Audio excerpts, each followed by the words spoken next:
noite, bro. Como você soube qual era o seu chamado? A paz do Senhor, bro. Tudo bom com vocês? Sejam bem-vindos a mais um vídeo aqui no canal. Eu sou o Daniel e hoje nós vamos aproveitar a pergunta da Beatriz pra gente conversar um pouquinho sobre chamado. Uma das coisas que mais atormentam os crentes hoje em dia é: qual que é o meu chamado? O que eu preciso fazer pra Deus? Será que eu tô cumprindo o meu chamado? Eu te digo que esses pensamentos são até bem legítimos. As nossas intenções quando a gente pensa esse tipo de coisa, na maioria das vezes, são boas. Mas elas acabam revelando algo nocivo. E é sobre isso que a gente vai conversar. A Bia nem perguntou sobre isso. Ela realmente fez uma pergunta mais específica sobre como eu descobri e entendi o meu chamado. Mas eu vejo que essa é uma oportunidade legal da gente conversar também sobre esses outros pontos que são ruins quando a gente pensa em chamado. Então bora lá? Respondendo a nossa amiga, porque não, eu não ia deixar ela sem resposta. Eu tinha algumas aptidões naturais que eu acabava notando em mim desde pequeno. Por exemplo, cantar e gostar de ministrar louvor, ensinar, falar e mais pra frente um pouco pastorear. Não no sentido de ser pastor de igreja, mas de cuidar de gente. Todos esses pontos que eu fui comentando com vocês agora, eu fui meio que percebendo organicamente. E isso foi com o tempo. Metade de vocês já se frustraram, né? Como assim, sem nada sobrenatural? O que aconteceu assim de mais espiritual foi quando eu tava lá com os meus 14 anos. Eu ia começar a trabalhar com crianças na época. E meus pais me fizeram passar por um probatório antes de começar realmente a trabalhar com criança. E nessa época de preparação, enquanto eu orava, né, pedindo a Deus se era isso mesmo, pedindo pra ele confirmar, ele me disse o seguinte: eu te dei uma voz que a nova geração vai ouvir. E como eu já tava no processo pra entrar no Ministério Infantil, logo eu achei que era Deus assinando embaixo.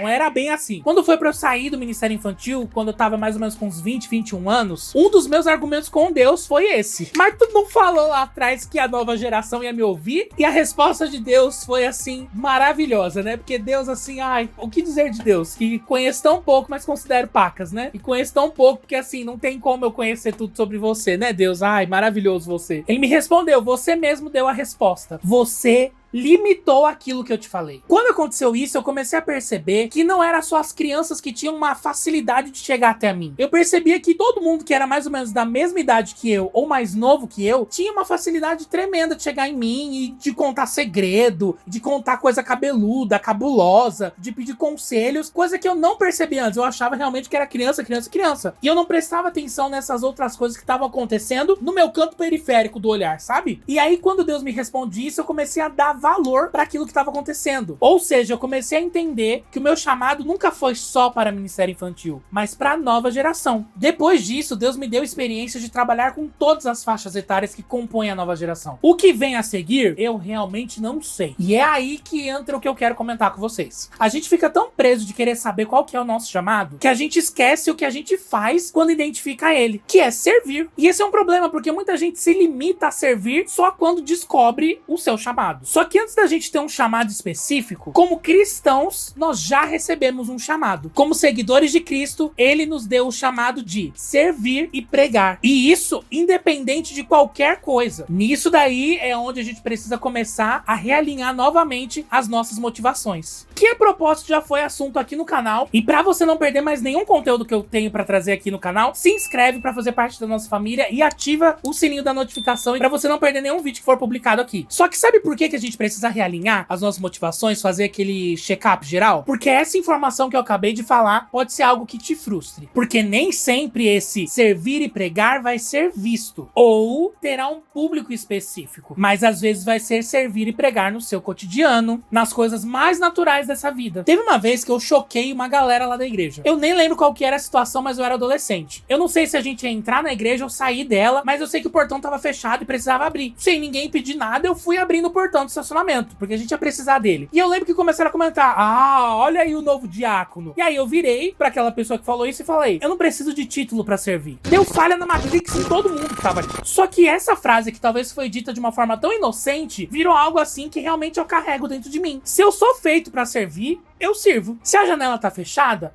eu abro. Se o portão tá aberto, eu fecho. Se não tem cadeira, eu pego. Porque para cumprir esse chamado universal do cristão, a gente não precisa de título. E é aí que a gente encontra um problema. Tem gente que só quer o título do chamado, não o chamado em si. Outro problema é quando o chamado vira o seu Deus. E você passa a buscar a ele, ao invés de buscar o Deus que te dá o chamado. E é bizarro, né? Porque as coisas com Deus são tão simples, a gente que avacalha tudo e complica tudo. Jesus é muito claro, transparente, quando diz que a gente devia buscar buscar o reino de Deus e a sua justiça. Todas as outras coisas seriam acrescentadas, que pode incluir também saber um chamado específico. Enquanto eu busco a Deus, enquanto eu busco o reino de Deus, ele me ensina sobre tudo. Ele revela a minha identidade, quem eu sou, e sim, ele vai me direcionar para o meu chamado. Ele vai me mostrar o meu propósito de vida. Mas a ordem é buscar a Deus e não o chamado. E cara, Deus é tão perfeito que pra gente não ficar aí igual barata tonta, batendo nas paredes, ele já deu um objetivo de vida pra gente, ele já deu um chamado. Ele mostrou pra gente um propósito claro, que também precisa ser a motivação de qualquer chamado específico. Que qual é mesmo,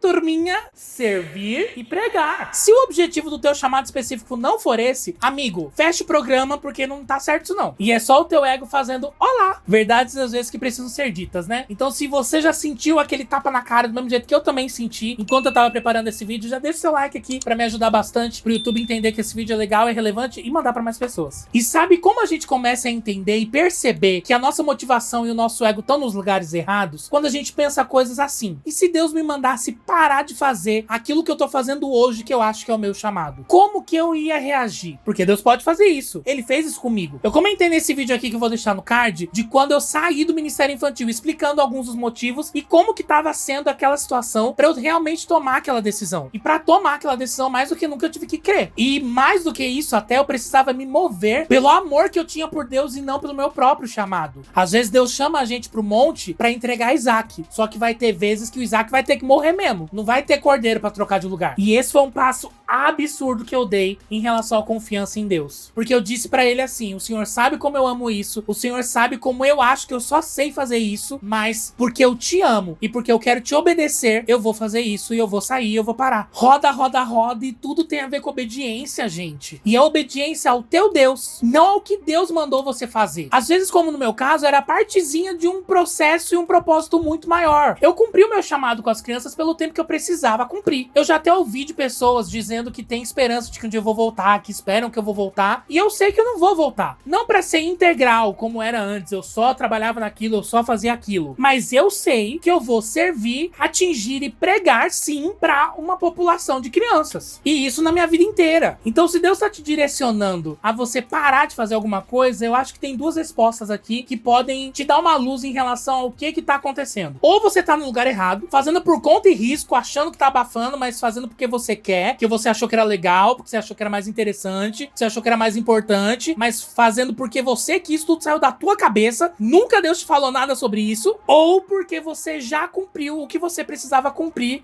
neste lugar e nesse tempo. E aí agora Deus vai ampliar os seus horizontes para você continuar servindo e pregando, talvez até em outras áreas. Então, se você é meu amigo adolescente, jovem e até mesmo adulto, que tá angustiado querendo descobrir qual que é o seu chamado, a resposta tá aqui, ó. Buscai primeiro o reino de Deus e a sua justiça, e todas estas coisas vos serão acrescentadas. Não busque o chamado, busque ao Deus do chamado. Não busque o propósito, busque ao Deus que te dá o propósito. Eu ouvi uma frase da Zoe Lilly que mudou muito a minha vida e que me fez explodir a cabeça. Muitas das vezes a gente tá procurando os mapas, porque realmente o mapa dá um conforto pra gente. Não tem nada de errado com o mapa, só que o que você quer? Você quer o mapa ou você quer estar com o guia? O guia sabe todos os caminhos. O chamado acaba sendo esse mapa. Não tem nada de errado com ele. Só que às vezes a gente se apega ao mapa. A gente acha que é o mapa que salva a gente. A gente se sente perdido sem o mapa. Só que a gente esquece que quem realmente mostra o caminho pra gente é o guia. O guia sabe o caminho real. O guia sabe o que a gente precisa fazer numa situação adversa. Se acontecer qualquer coisa, se chover pra caramba, se tiver um desmoronamento, se tiver uma árvore caindo, se pegar fogo na floresta, não sei. O mapa não vai te mostrar o que você vai fazer. O guia vai. Então a gente precisa mudar a nossa cabeça e parar de procurar os mapas pra buscar o guia. Para de buscar o chamado. Busca a Deus. E não use isso como uma desculpa para você não cumprir o seu chamado. Como assim, Daniel? Eu já falei, todo crente tem um chamado. O chamado de servir ao mundo e ao próximo e de pregar o evangelho. Então, enquanto Deus não nicha o teu chamado, não te dá um público específico,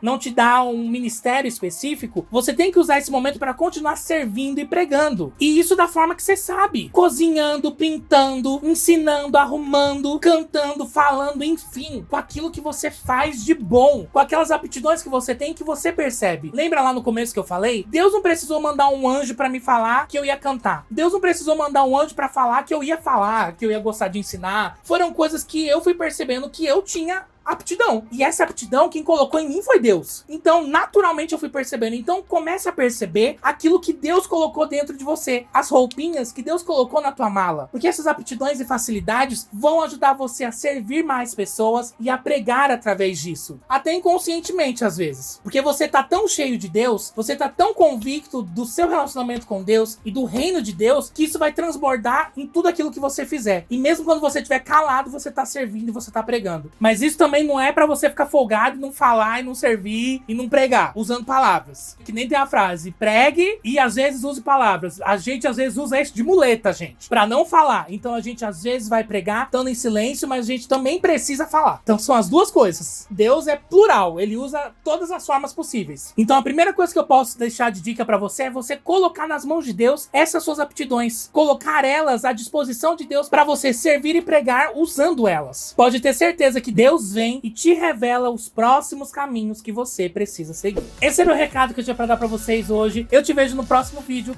Um beijo grande, Deus abençoe.